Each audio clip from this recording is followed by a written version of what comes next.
भाजपा के जितने भी चाहे सांसद हैं चाहे विधायक रहे हो, 4 विधायक थे, इन सबकी 4 की 5 उनकी सबकी नालायकी है कि वो क्या नाम गंगा एक्सप्रेस भी जो है वो क्या नाम शाहजहांपुर पहुंच गया, जहां गंगा भी नहीं है।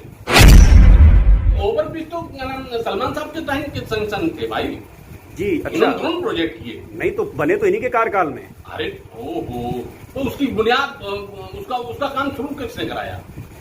सबसे पहले तो कागज में किसने बनवाया निकलवाया जी। तो ये काम तो सारे के सारे सलमान साहब के टाइम पे हुए। ओहो, अयोध्या के लिए बच्चन भाई अयोध्या हार गए। ओहो, अयोध्या के लिए बच्चन भाई अयोध्या हार गए। ओहो, अयोध्या के लिए बच्चन भाई अयोध्या हार गए। नहीं तो अदरवाइज क्या ये एस्ट्रोलॉजिस्ट हैं कि इनको मालूम था? अगर एस्ट्रोलॉजिस्ट हैं तो अब 200 पे कैसे रह गए 240 पे? ये खेल था उनका। वो जनता की इतनी एकजुटता हो गई है जिसकी वजह से वो उनका खेल फेल हो गया। एग्जिट पोल वगैरह इनसे सबसे ये ऐसा माहौल ब्रेन वॉश करते हैं। ये मेन काम है, ब्रेन वॉश करते हैं जनता को और उसके बाद बेईमानी जीत लेंगे। बोलो हम तो पहले ही कह रहे थे, जनता पहले ही हमारे साथ थी।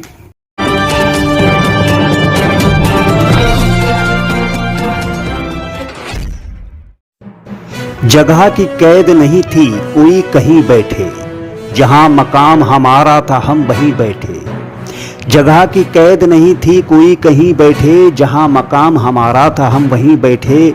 अमीर शहर के आने से उठना पड़ता है, अमीर शहर के आने से उठना पड़ता है, लिहाजा अगली सफ़ों में हम कभी नहीं बैठे। तो सलाम, नमस्ते, सत श्री अकाल, जय भीम, जोहार। और मेरा नाम है इरशाद अली और आप देख रहे हैं यूपी 76 न्यूज़, क्योंकि खबर हमारी दुनिया पे। तो दोस्तों, बस आपसे एक ही निवेदन है कि चैनल को सब्सक्राइब करके खबर को शेयर ज़रूर करें। आज हमारे साथ हैं जनपद फर्रुखाबाद के ऐसे कांग्रेसी नेता जो अपने पूर्वजों के ज़माने से यानी बचपन से ही कांग्रेसी मिजाज के रहे, परंतु बीते 20 वर्षों से सेवा से सूबेदार के पद से सेवानिवृत्त होने के पश्चात पूर्णतः सक्रिय राजनीति में आ गए और सबसे पहले कांग्रेस में सेना प्रकोष्ठ के महामंत्री पद से लेकर जिला कमेटी में कई पदों पर और प्रदेश नेतृत्व के पदों पर रहकर जिले में व पड़ोसी जनपदों में सक्रिय कांग्रेसी नेता के रूप में पार्टी की सेवा करते रहे। उन्होंने कई बार कायमगंज की सुरक्षित सीट से आवेदन किया, परंतु कामयाबी नहीं मिली। कहीं ना कहीं जिला संगठन और जिले के कांग्रेसी नेताओं की अनदेखी के शिकार होते रहे, परंतु फिर भी एक सक्रिय कांग्रेसी नेता की भूमिका निभाने वाले आज के हमारे मेहमान हैं जनपद फर्रुखाबाद के नगला प्रीतम निवासी सेवानिवृत्त सूबेदार राकेश कुमार सागर। तो आइए सुनते हैं उन्होंने हमारे सवालों का कितनी निष्पक्षता व बेबाकी से जवाब। राकेश भाई, सबसे पहले तो आपका हमारे चैनल पे बहुत बहुत शुक्रिया, बहुत बहुत धन्यवाद जो आपने हमें समय दिया।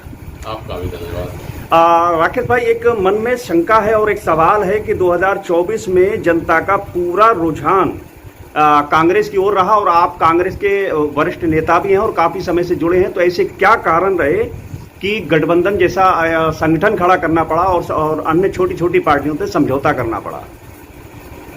देखिए इरशाद भाई जी, ये 2024 का चुनाव, 10 साल का जो मोदी राज रहा जी, उसके बाद में जनता को उनके अत्याचारी राज से निकलने का मौका था जी। और उस मौके पर जनता को मालूम था कि अगर सरकार बना सकती है तो कांग्रेस बना सकती है।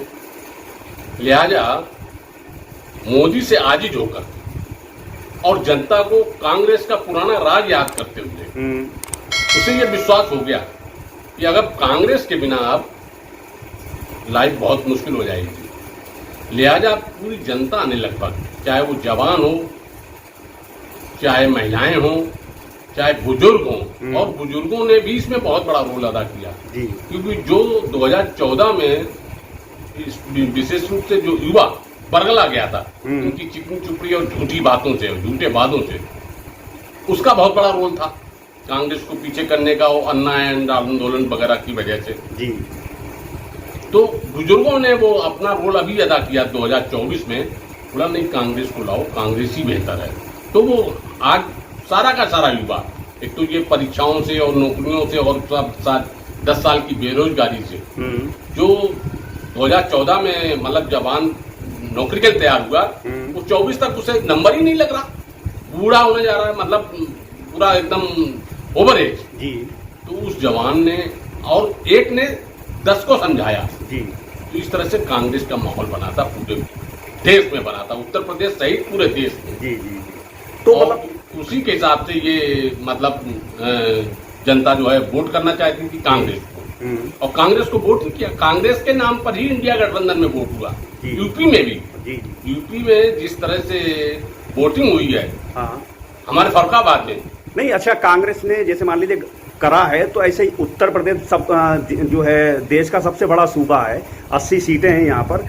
तो कांग्रेस की ऐसी कौन सी मजबूरी रही कि सारा जो है पूरी चुनाव की कमान या सब कुछ जो है सपा के हाथों में सौंप दी? नहीं, मैं ये कहना चाहता हूँ कि कांग्रेस का जो घोषणा पत्र था जी, इसमें बहुत बड़ी मेहनत की कांग्रेस ने, और उस घोषणा पत्र में कोई भी समस्या छोड़ी नहीं जी। सारी समस्याएं युवाओं की, महिलाओं की, किसानों की, जवानों की, सबकी मेंशन करके एक ऐसा घोषणा पत्र बनाया जिसने सबको सम्मोहित कर दिया जी। हर आदमी उस घोषणा पत्र। और राहुल गांधी की जो पदयात्राओं से जो लोकप्रियता बढ़ी और जो विश्वास बढ़ा, वैसे भी नेहरू खानदान, इंदिरा जी के टाइम से, राजीव जी के टाइम से हर आदमी को इन पर तो आंख बंद करके विश्वास है जी। कि ये कुछ बुरा नहीं होने देंगे। ये बिल्कुल हर इंडियन, हर भारतीय में ये विश्वास है कि ये परिवार जो है देश का बुरा नहीं होने देगा, जनता का बुरा नहीं होने देगा। इसलिए पूरी दुनिया, ऑल ओवर इंडिया में ये माहौल बन गया कि अब तो कांग्रेस को लाना है, और कांग्रेस की ये वोटिंग हुई। लेकिन उत्तर प्रदेश में तो एक हमें भी दुख के साथ कहना पड़ रहा है, हम कांग्रेस के हैं, और कांग्रेस ने जिस तरह से जमीन छोड़ी अपनी गठबंधनों के जरिए। हम ऑल इंडिया पार्टी के, हम दिल्ली में हमारा पार्टी राज करती है, और हम उत्तर प्रदेश जैसा सूबा, बड़ा सूबा, जहां पर हमारा सालों साल, दशकों हमारा राज रहा कांग्रेस का, और वो राज ऐसा रहा जिसने सबका भला किया। मतलब कोई विशेष रूप से नाराज नहीं हुआ कांग्रेस उस तरह से। लेकिन जो बरगला दिए गए लोग, जैसे बसपा के मानवर साहब आए, मानवर साहब ने बरगला दिया, आपको सम्मान नहीं मिला। ऐसे ही ब्राह्मणों को बरगला दिया, क्या नाम, बाबरी मस्जिद के बाद में, और ये सब। तो मतलब इस तरह से, या फिर सपा और मुलायम सिंह वगैरह, मतलब खेती किसानी वाले लोग एकजुट उधर हो गए, तो जातिवाद ज्यादा घुस गया। अदरवाइज उससे पहले कांग्रेस ने क्षेत्र राज किया और सबके लिए काम किया, ये सबको मालूम है कि सबके लिए काम हुआ। अदरवाइज जो भी, जैसे मुलायम सिंह परिवार हुआ, या जो मतलब यादव या कोई भी समाज का हो, जिसकी आज बेहतरी हुई है, वो कांग्रेस के राज में हुई, कांग्रेस की नीतियों की वजह से। नहीं, आपके हिसाब से कांग्रेस जो है मतलब उरूज पे रही और एक छत्र राज करा उत्तर प्रदेश में। तो 2024 में ऐसी कौन सी मजबूरी थी कि सभी मतलब चुनाव की पूरी कमान सब सपा के हाथों में सौंप दी? थोड़ा बहुत तो हमें लग रहा है जी कि आत्मविश्वास की कुछ कमी रही है। अच्छा। और हमें लग रहा है ये प्रदेश लेवल पे भी रही है, अच्छा जी, और जिले लेवलों पे भी रही है जी, और शायद थोड़ी बहुत। हालांकि हमारा जो नेतृत्व है उसमें तो विश्वास कोई कमी नहीं, लेकिन कुछ लोग बीच में जो बैठे हुए नेता हैं, उन लोगों में विश्वास की कमी थी, जिसकी वजह से उन्होंने प्रेरित किया इस तरह से गठबंधन के लिए। हम गठबंधन के खिलाफ नहीं, चलो ठीक है गठबंधन, क्योंकि अगर हमने बड़ी चीज को हराना है किसी को, तो हमें मिलकर के लड़ना पड़ेगा। लेकिन कहा 17 सीटें है, मैं वही बात कहने जा रहा हूँ। लेकिन हमें इतना झुक करके साष्टांग बिल्कुल समर्पण नहीं करना चाहिए था। और जब हम राजनीति में, कांग्रेस पार्टी हमेशा चुनाव लड़ेगी, तब हम जमीन ऐसे नहीं छोड़नी चाहिए हमको, भले हमको 9 सीट मिलती, लेकिन और दूसरी बात, जितना हमारी मजबूरी थी गठबंधन की, क्या सपा की, बसपा की या किसी और की मजबूरी नहीं थी उतनी। आज अगर गठबंधन ना हुआ होता, तो जो फूले नहीं समा रहे हैं, अपना सेरा अपने ऊपर बांध रहे हैं, वो कहीं नहीं दिखाई देते। गठबंधन तो क्या नाम 17 में भी हुआ था, और मतलब 19 में भी हुआ था बसपा से, तब तो 5 ही मिली थी। आज जो 37 मिली है वो कांग्रेस की वजह से मिली, कांग्रेस के घोषणा पत्र की वजह से मिली, राहुल गांधी की मेहनत की वजह से मिली, कांग्रेस के सहयोग की वजह से मिली। नहीं, लेकिन फरुखाबाद तो हार गए। और फरुखाबाद तो वैसे अब मैं कहना तो नहीं चाहिए, हाँ, लेकिन फरुखाबाद में भी बहुत मेहनत हुई है और बहुत बढ़िया रिजल्ट आया। जी इतना वोट जो मिला है जी, ये जीते तो हैं, फरुखाबाद तो जीते हैं, मशीन से जीते हैं। या बैलेट पेपर का ये बहुत बड़ा घोटाला है कि हर जिले में आपने बोल दिया 85 साल से ऊपर वालों को हम उनसे घर से वोट लेंगे। भाई किसके सामने आपने वोट लिया, वोट डलवाया? बैलेट बॉक्स की सुरक्षा में कौन था? ये तो पूरा प्रशासन आपके लिए काम कर रहा था इसका मतलब।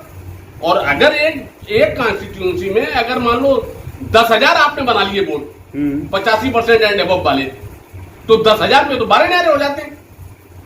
अब वो 10,000 तो आपके पहले ही आप उसमें आगे बढ़ गए, फिर वो विरोधी कैसे जीतेगा? तो ये ऐसी जो 2-2, 4-4 हजार वोट से जो भी उत्तर प्रदेश से पूरे देश में जहां भी हम हारे हैं, कांग्रेस हारी है, गठबंधन हारा है, हमारा इंडिया गठबंधन, वो बिल्कुल साफ साफ सीधे सीधे बेईमानी से हारे उन लोगों ने जीता है। शासन प्रशासन और चुनाव आयोग का उपयोग करके जीता है और ये उनकी जीत वैसे भी नहीं है।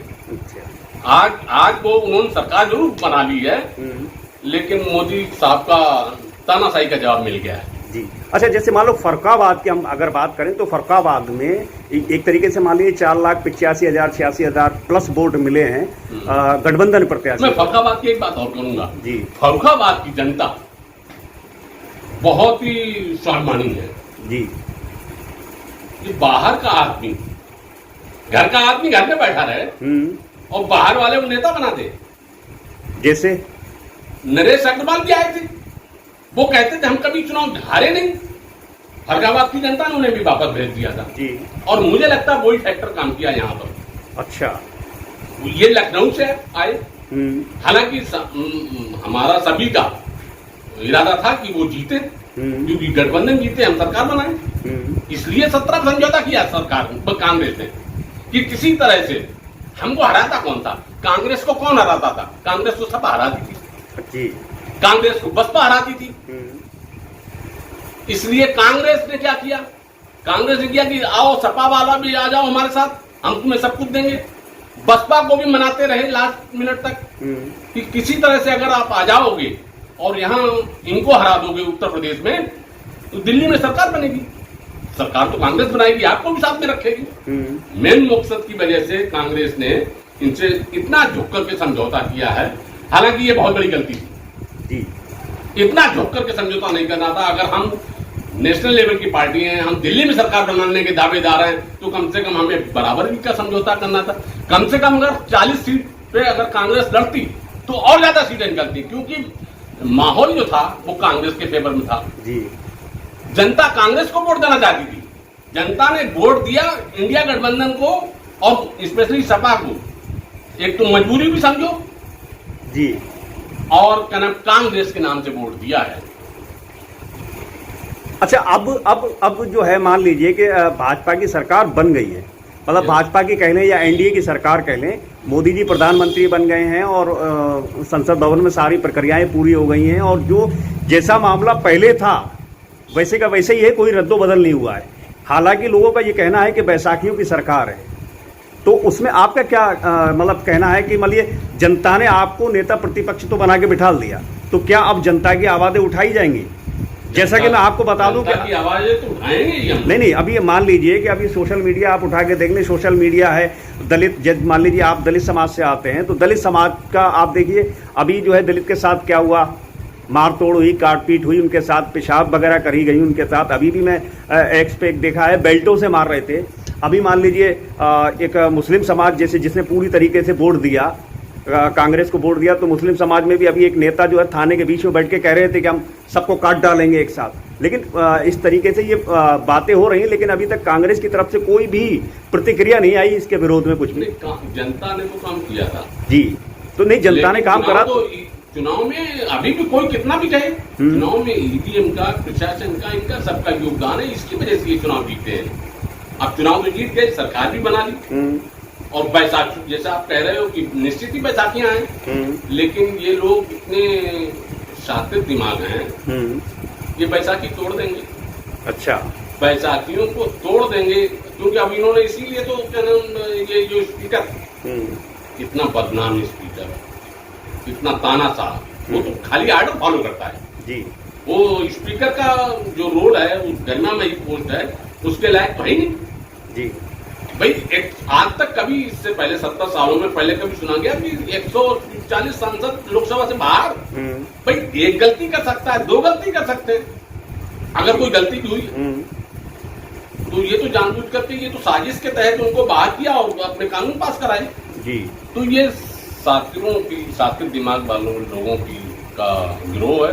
अच्छा राकेश भाई, एक मान लीजिए आप कांग्रेस में जुड़े हैं और जहां तक हमारी जानकारी है कि आप जो हैं कई बार जो है टिकट के लिए आपने जो है दावेदारी करी है, तो क्या कारण रहे कि आपको अभी तक जो है कांग्रेस की तरफ से प्रत्याशी नहीं बनाया गया और टिकट नहीं मिल पाई आपको? मैं आपको इस बारे में बताना चाहता हूँ जी कि मैं 2007 में रिटायरमेंट आया जी। 2009 के चुनाव के वक्त मैं सलमान साहब के साथ में आया गया और अपना लोकेलिटी में काम भी किया कांग्रेस के लिए जी। फिर उसके बाद में मेरा दिमाग बना कुछ चुनाव के लिए। मैंने कहा, जब मैंने राजनीति में कदम रखना चाहा और मैंने अपना इंटेंशन बनाया कि मैं भी चुनाव लड़ सकता हूँ, तो क्यों ना चुनाव सुरक्षित सीट थी कायमगंज, तो कायमगंज से मैंने चुनाव लड़ने की अपनी प्लानिंग बनाई और बाकायदा सलमान साहब के साथ में कांग्रेस को ज्वाइन किया, सलमान साहब का स्वागत करके, और लगातार कांग्रेस के लिए काम किया और इस उम्मीद से किया कि सलमान साहब हमको कांग्रेस के पास कितने जो भी उस समय काम कर रहे थे दलित चेहरे, वो सारे आज कोई कहीं नहीं है कोई, और मेरे जैसा ना पहले था ना आज है। लेकिन सलमान साहब ने हमसे पहले जो कांग्रेस में एक महिला थी उनको टिकट दिला दिया मैडम के इशारे पे, या जो भी है, और क्या वो हमसे सीनियर थी मात्र, उस वजह से दिला दिया। लेकिन पार्टी में, राजनीति में सीनियरिटी जूनियरिटी नहीं, चुनाव जीत कौन सकता है ये देखा जाता है। वहां कायमगंज में जाटवों का वोट है जी। और जाटव हम पे फिदा थे और आज भी है, लेकिन पार्टी ने हमको वो नहीं दिया, उनको 2012 में दिला दिया। तो उसके बाद में मैं खाली तो बैठा नहीं जी। मैं यहाँ भी काम करता रहा और मैंने शाहजहांपुर में 2013 में शाहजहांपुर में काम करना शुरू कर दिया। ऐसी जुताई की मैंने शाहजहांपुर में 1 साल के अंदर कि 14 में मेरा नाम दिल्ली तक गया जी। जिलावाड़ी ने अप्रूव किया, और क्या नाम, जो भी पर्यवेक्षक आते थे वो कहते थे सागर साहब आप जैसा कोई है ही नहीं।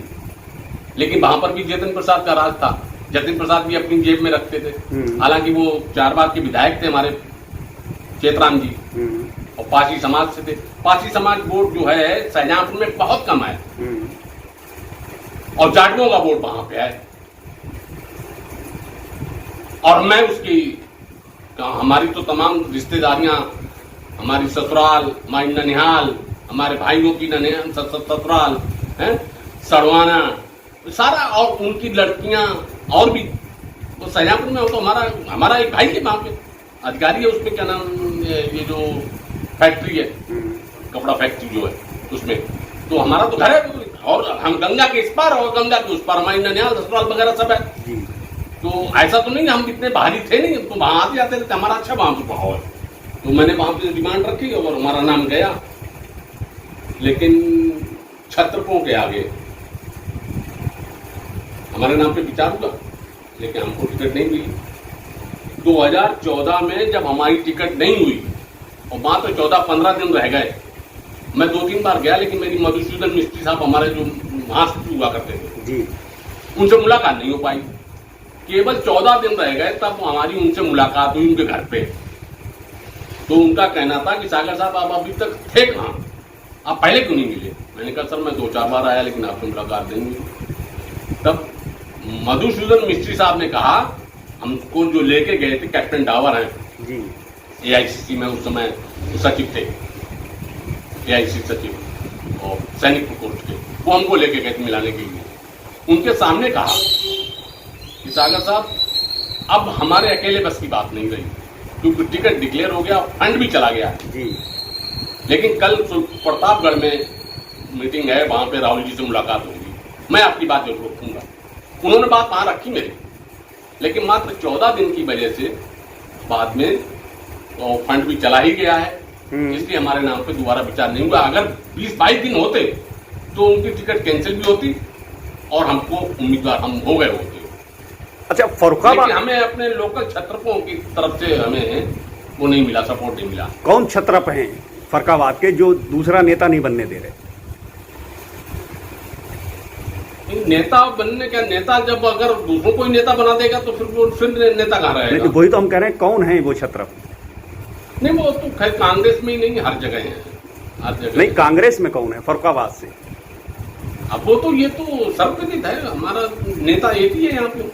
लेकिन अब मैं तो स्पेशली ये बात कह रहा था, छत्रप वाली बात तो कह रहा था मैं जतिन प्रसाद जी से। वो आज जतिन प्रसाद जी कहाँ हैं? और मैं तब से कांग्रेस में ही हूँ जी। जतिन प्रसाद कहाँ है आज? और मुझे पहले से मालूम था, मैंने एक बार जतिन प्रसाद की कोठी में खड़े होकर संकल्प किया था कि अगर मुझे टिकट हो गई और मैं कहीं यहां से सांसद बन गया जी, तो राजनीति का आंख बदल दूंगा।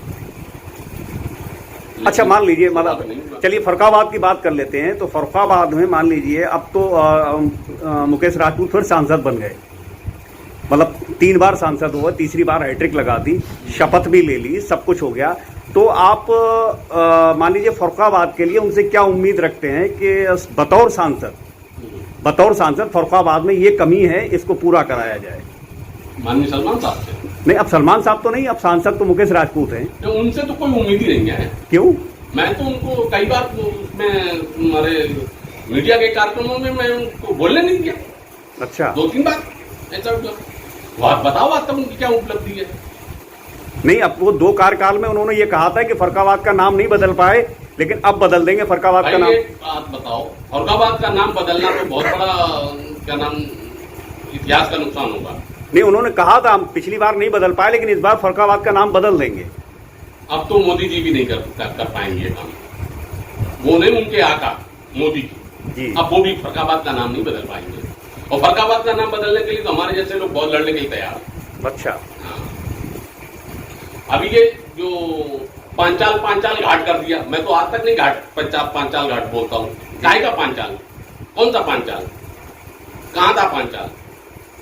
हम जब से पैदा हुए हमने तो घटिया घाट सुना है, हम फर्रुखाबाद सुना है जी।